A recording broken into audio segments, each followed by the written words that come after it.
নাভি ঢাকা কি ফরজ? নাভি সতর না? পুরুষের জন্য সতর তো নাভি থেকে হাঁটু, তো নাভি ঢাকা ফরজ আর টাকনু ঢাকা হারাম। পুরুষের জন্য নাভি ঢাকা ফরজ, টাকনু ঢাকা হারাম। অথচ এখন যুব সমাজ নাভি উদম করে টাকনু ঢাকে। তাই করছে না? যে নাভি ঢাকা ফরজ, টাকনু ঢাকা হারাম, তো নাভি উদম করে টাকনু ঢাকে। আপনি আগামীকালকে কসবা এই মূল বাজারের সেন্টারে দাঁড়িয়ে আপনি পরীক্ষা করেন 50 জন যুবককে সিরিয়াল, 50 যারা রাস্তায় চলছে 50 জন যুবককে দাঁড় করিয়ে দিয়ে দেখবেন যে বাবা তোমার নাভি ঢাকা আছে কিনা দেখি। দেখেন নাভি ঢাকা নেই আর টাকনু ঢাকা আছে। অধিকাংশ তাই। 80 ভাগ না আরো বেশি হবে, শতকরা 80 ভাগ না তার চেয়ে বেশি হবে। সম্মানিত উপস্থিতি, মানে নাভি উদাম করে টাকনু ঢাকে, নাভি উদাম করে তারা টাকনু ঢাকছে। আর মহিলাদের জন্য টাকনু উদাম করা হারাম। তারা মাটি ছেঁচড়িয়ে কাপড় পরবে, তাদের পায়ের পাতা যেন ঢেকে যায় এইভাবে কাপড় পরবে। অথচ মহিলারা টাকনু উদাম করছে। পুরুষ নামিয়েছে টাকনুর নিচে আর তারা উঠাচ্ছে টাকনুর উপরে। দেখুন, আর ইসলাম তো একজন আর একজনকে ভালোবাসতে বলেছে, তাই না? মহব্বত করতে হবে না? আর এই মহব্বতের দিবস আসছে আর 2 দিন পরে, পয়লা কি 14ই ফেব্রুয়ারি ভালোবাসা দিবস, বিশ্ব ভালোবাসা দিবস নাকি বিশ্ব ব্যভিচার দিবস? এটা বিশ্ব ভালোবাসা দিবস নয় মুসলিমদের জন্য। এই বিশ্ব ভালোবাসাকে কেন্দ্র করে হাজার হাজার তরুণ তরুণী ব্যভিচারে লিপ্ত হয়। এই ব্যভিচারী দিবস মুসলিম রাষ্ট্রে চলতে পারে না। সাবধান হতে হবে। কেন? বেহায়া দিবস নয়, এটা ব্যভিচারী দিবস। তরুণ তরুণী বয়ফ্রেন্ড আর গার্লফ্রেন্ড পরস্পরের সাথে গল্প করছে বিশ্ব ভালোবাসা দিবসে। এটা কি মুখের জেনা নয়? একজন আর একজনকে ফুল বিনিময় করছে, এটা কি হাতের জেনা নয়? একজন আর একজনের পার্কের চিপায় ঘুরছে, এটা কি পায়ের জেনা নয়? একজন আর একজনের হাত ধরছে, এটা কি হাতের জেনা নয়? একজন আর একজনকে কল্পনার জগতে উড়ে বেড়াচ্ছে, এটা কি অন্তরের জেনা নয়? তাহলে এটা ভালোবাসা দিবস না জেনার দিবস? ভালোবাসা হয় বিয়ের পরে, স্বামী স্ত্রী বিয়ের পরে চুটিয়ে প্রেম করবে, কিন্তু বিয়ের আগে যা হয় তা ব্যভিচার। বিয়ের আগে হয় ব্যভিচার আর বিয়ের পরে হয় ভালোবাসা। এটা ইসলাম নয়। প্রকৃত ইসলাম তো তাই, বিয়ের আগে হবে ব্যভিচার আর বিয়ের পরে হবে ভালোবাসা। কিন্তু অথচ এখন আমরা ভালোবাসা ভাবছি যে বিয়ের আগেই ভালোবাসা। আস্তাগফিরুল্লাহ আল্লাযী লা ইলাহা ইল্লা হুয়াল হাইয়ুল কাইয়্যুম ওয়া আতুবু ইলাইহি। মাইকের আওয়াজ যত দূরে যাচ্ছে যুব সমাজকে আহ্বান জানায়, ও যুবক বন্ধু, তুমি ঘুরে আসো। তোমার এই নোংরামি নষ্টামি ব্যভিচার দিবস থেকে ফিরে আসা উচিত। তুমি মুসলিমের বাচ্চা, একজন মুসলিম ঘরের সন্তান। জারির রাদিয়াল্লাহু আনহু যখন রাসূলুল্লাহ সাল্লাল্লাহু আলাইহি ওয়াসাল্লামকে প্রশ্ন করেছিলেন যুবক সাহাবী, যে হে আল্লাহর রাসূল সাল্লাল্লাহু আলাইহি ওয়াসাল্লাম, হঠাৎ করে নারীর দিকে চোখ চলে গেলে আমার করণীয় কি? আন নাজরাতিল ফাজা, হঠাৎ করে নারীর দিকে চোখ চলে গেছে, কি করতে হবে? ফামারানি, রাসূল সাল্লাল্লাহু আলাইহি ওয়াসাল্লাম আমাকে নির্দেশ দিলেন। জারির রাদিয়াল্লাহু আনহু বলছেন, আন আসরিফা বাসারি, জারির যখনই নারীর দিকে চোখ যাবে চোখ ফিরিয়ে নিবে, চোখ গেলেই চোখ ফিরিয়ে নিবে, দ্বিতীয়বার তাকানোর সুযোগ নেই। আর মুসলমানের বাচ্চা হয়ে তুমি ফুল বিনিময় করবে, এই নোংরা সংস্কৃতি পায়ের তলে পিষে দিতে হবে। সম্মানিত উপস্থিতি, যে কথা বলছিলাম যে জারির রাদিয়াল্লাহু আনহুর রক্তের স্রোতধারা তুমি যদি মুসলিম হয়ে থাকো তোমার রক্তের সাথে মিশে আছে। আর তুমি এই ভালোবাসা দিবসে নারীকে ফুল দিবে, যেখানে চোখ গেলে চোখ ফিরিয়ে নিতে বলেছেন। আল্লাহ রাসূল সাল্লাল্লাহু আলাইহি ওয়াসাল্লাম বলেছেন, নারীর দিকে চোখ গেলে চোখ ফিরিয়ে নিতে হবে। ও মুসলিম তরুণ যুবক বন্ধু, যখন মহিলা কলেজ ছুটি হয়, গার্লস স্কুল ছুটি হয়, কোচিং সেন্টার ছুটি হয়, তখন যুবকদেরকে দেখা যায় এতিমের মতো দাঁড়িয়ে আছে গেটে।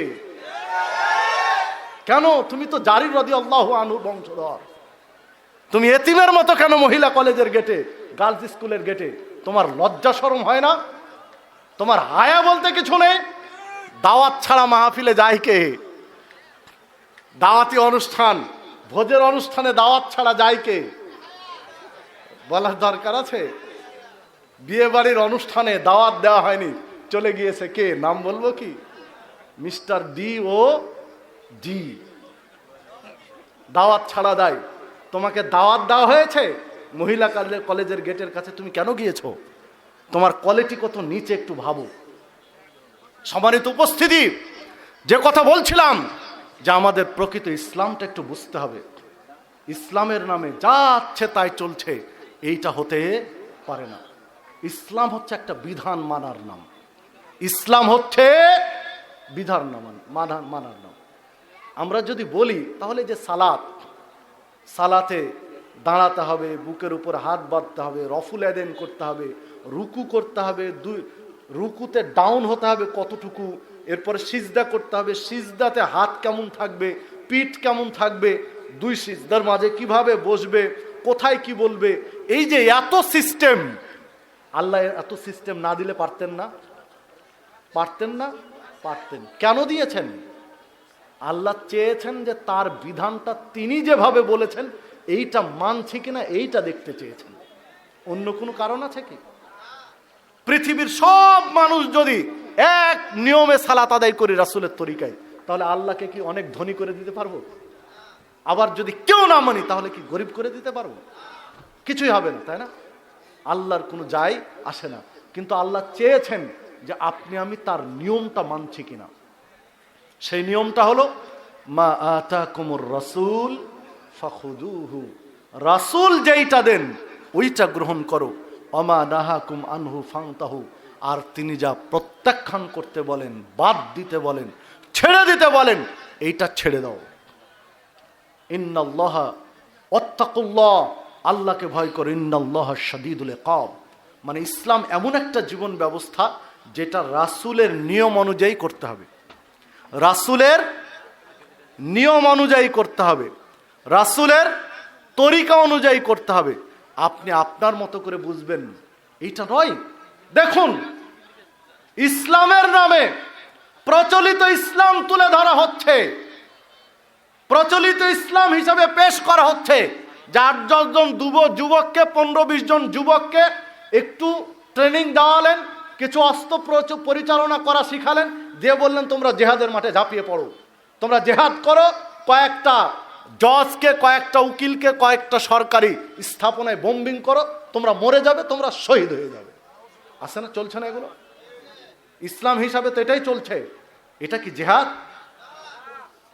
সম্মানিত উপস্থিতি, আল্লাহ রাসূল সাল্লাল্লাহু আলাইহি ওয়াসাল্লাম যতক্ষণ পর্যন্ত মানে তিনি যুদ্ধ করে সামলাতে পারবেন, নিজেকে গুছিয়ে নিতে পারবেন, ততদিন পর্যন্ত যুদ্ধে জড়াননি। জড়িয়েছিলেন কি? ততদিন পর্যন্ত করেননি।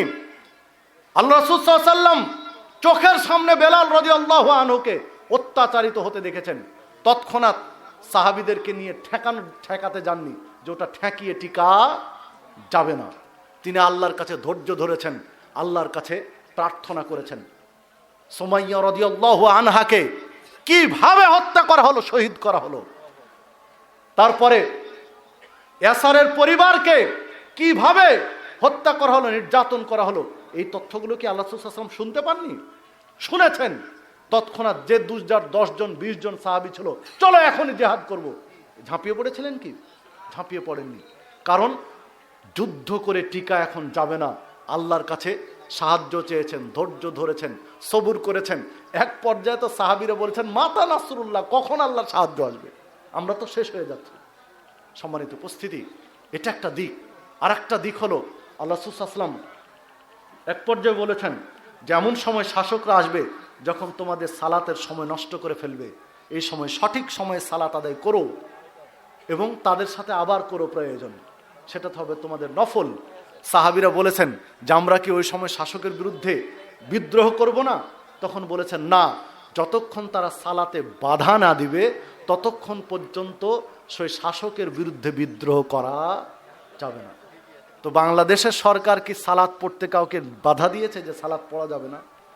তো এইভাবে 64 জেলার 63 জেলায় একসাথে বোম্বিং সৃষ্টি করে মুসলিমদের মধ্যে ত্রাস সৃষ্টি করা, এটা কি শরীয়ত সম্মত? এই আকীদা থেকে বেরিয়ে আসতে হবে। এটা ইসলাম নয়, এটা প্রকৃত ইসলাম নয়। একজন মুসলিমকে আপনার মতো ট্যাগ লাগিয়ে দেবেন সে কাফের, এই ইসলাম এটা শেখায় না।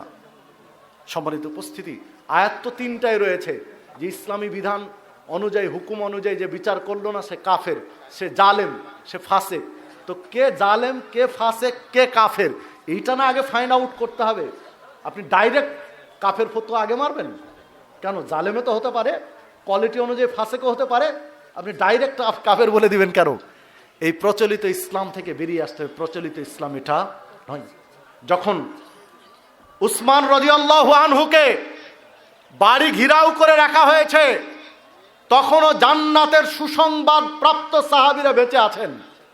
আলী রাদিয়াল্লাহু আনহু বেঁচে আছেন, তালহা রাদিয়াল্লাহু আনহু বেঁচে আছেন, জুবায়ের রাদিয়াল্লাহু আনহু বেঁচে আছেন। তারা আশায়ে মুবাশশারার অন্তর্ভুক্ত জান্নাতের সুসংবাদ প্রাপ্ত সাহাবী। আলী রাদিয়াল্লাহু আনহু বলছেন,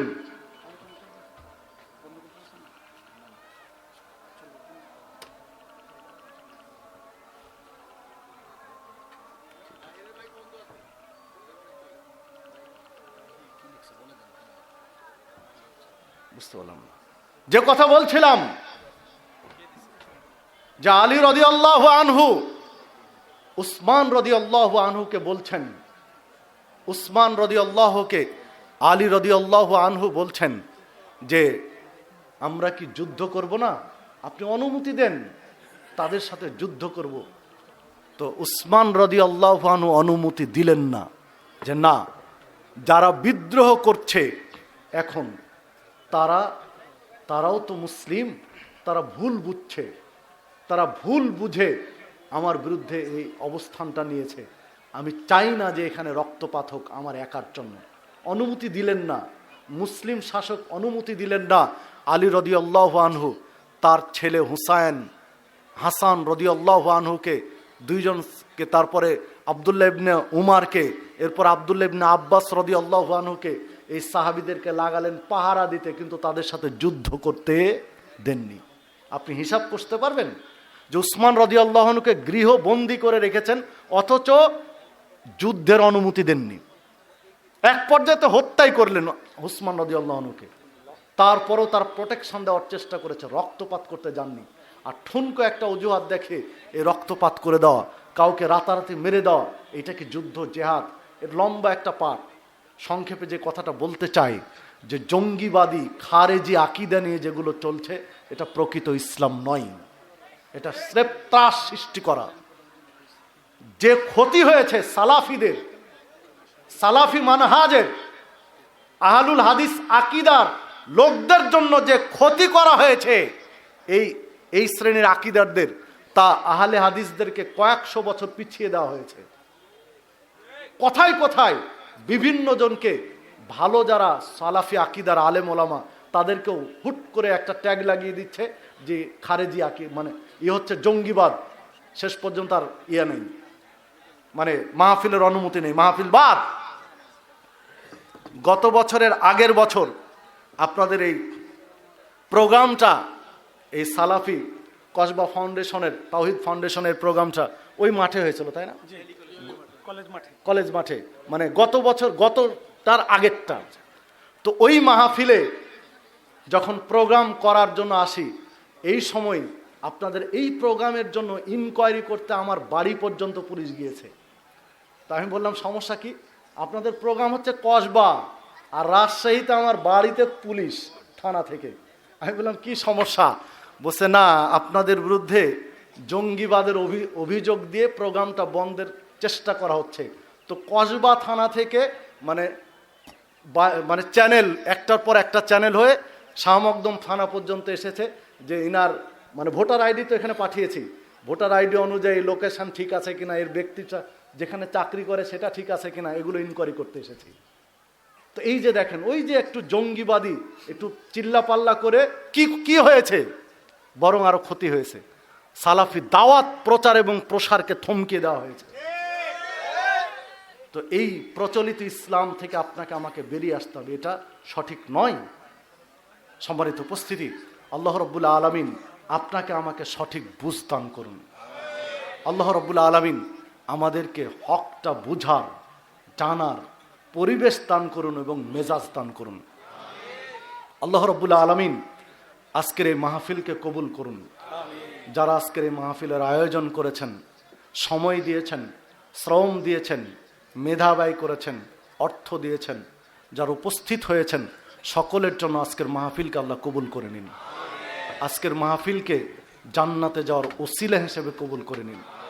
আজকে মাহফিলের মাধ্যমে আমাদেরকে আল্লাহ তুমি সিরাতে মুস্তাকিমের উপরে চলার তৌফিক দান করো। পরিশেষে আল্লাহ রাব্বুল আলামিনের কাছে আবারও আবেদন জানায় যে আল্লাহ তুমি আজকের এই মাহফিলকে কবুল করে নাও। আল্লাহ তোমার কাছে বিনয়ের সাথে প্রার্থনা করে, আল্লাহ করোনা নামক যে বালা বিপদ চলছে তা তুমি মুসলিমদের ভিতর থেকে তুলে নাও। মুসলিমদের, গোটা পৃথিবীর মুসলিমদেরকে তুমি এই গজব থেকে হেফাজত করো। আমাদের এই ছোট্ট ভূখণ্ড এই বাংলাদেশকেও তুমি আল্লাহ রক্ষা করো। যারা ষড়যন্ত্র করছে আমাদের দেশের বিরুদ্ধে, দেশে হোক অথবা বিদেশ থেকে, আল্লাহ তুমি তাদের থেকে আমাদের দেশকে হেফাজত করো, আমাদের জন্য অনুকূল পরিবেশ করে দাও। পরিশেষে সকলকে আন্তরিক ধন্যবাদ জানিয়ে আমি আমার আলোচনা এখানে শেষ করছি। সুবহানাকা আল্লাহুম্মা ওয়া বিহামদিকা আশহাদু আন লা ইলাহা ইল্লা আনতা আস্তাগফিরুকা ওয়া আতুবু ইলাইক।